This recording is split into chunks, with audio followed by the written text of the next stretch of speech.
बहुत समय पहले की बात है। पृथ्वी माता स्वयं एक दिन देवताओं की सभा में पहुंची। उनका चेहरा मुरझाया हुआ था, आंखों में आंसू और हृदय में भारी वेदना। देवताओं ने पूछा, हे धरित्री, तुम इतनी व्याकुल क्यों हो? पृथ्वी बोली, हे देवगण, मेरा वक्ष आज अधर्म से रक्त रंजित है। मनुष्य धर्म, भक्ति और प्रेम को भूल चुका है। लोभ, क्रोध और अधर्म ने मेरे कण कण को जला दिया है।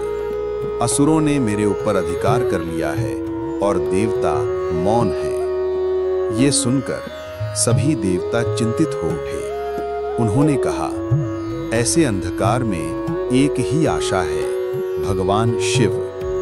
पर उस समय महादेव गहन तपस्या में लीन थे, कैलाश पर मौन, ध्यान मग्न। देवता पहुंचे पार्वती माता के पास।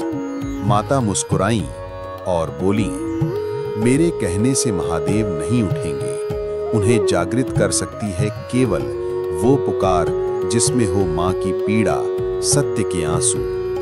और तब पृथ्वी माता स्वयं कैलाश पहुंची। उन्होंने शिवलिंग के सामने खड़े होकर आंसू बहाते हुए पुकारा, हे शंभो, मेरी कोख अधर्म से जल रही है।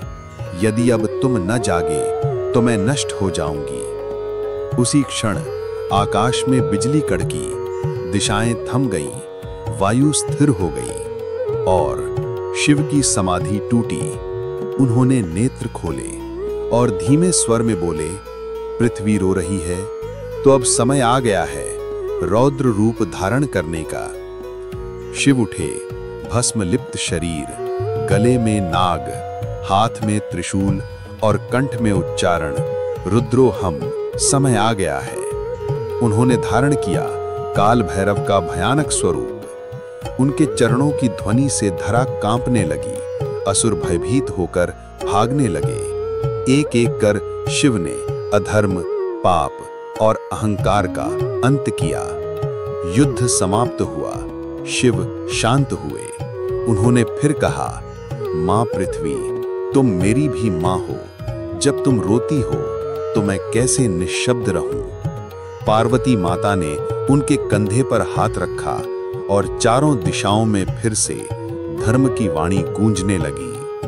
आज भी जब अन्याय पृथ्वी को डगमगाता है, कहीं ना कहीं आकाश में फिर स्वर गूंजता है, मैं रुद्र हूं, समय आ गया है।